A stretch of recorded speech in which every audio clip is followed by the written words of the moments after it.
Yambala oyo nalatila mbaya kembo. Yambala oyo nalatila mbaya kembo.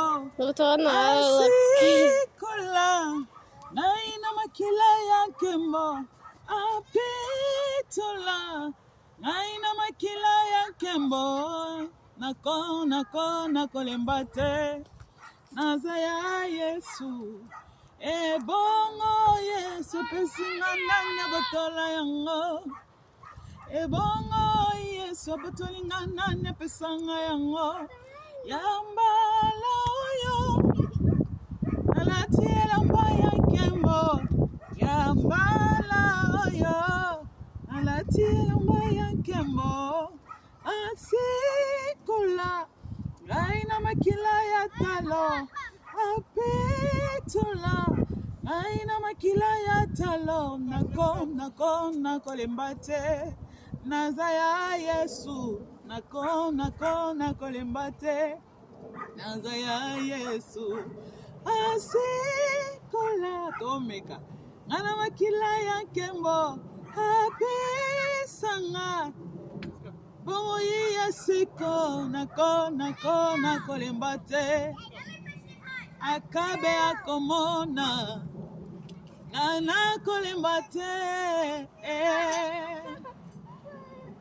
nazaya Yesu.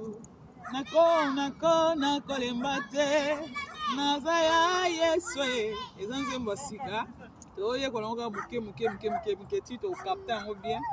Après ça toyembi yango donc tomeka kaka po nzembo eza kitoko mingi.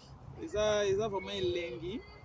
Et ça vraiment ba chair de poule tango yemba ngo kama ba bilengi mo boye mo ke nkolo azaka suki sanzamba azaka nzambe likola ba kombo nyonso yango foto za na moko wana ya oyembela ye za na salela ye parce que ensemble donc fait pour ça moi mke donc voilà et c'est mingi tant toujours yembela nzambe nzamba ozo lokumu donc nzamba tondaka na ete éternel babi aza éternel donc chaque fois toujours continuer koyemba parce que yenda lia kango eza bilei na ye aolemba ondeni parce que soko yembi te seko lesi nzambe te donc faut koyemba po alia donc eza musana na ye ya kolia donc biso ne photo lesa ba nzembo oyo epese le kumu ya onde zo sala ke nzamba olia azo susu le kumu lususu koleka bilei na inde eza le kumu donc yambala oyo nalatiela mbaya kembo.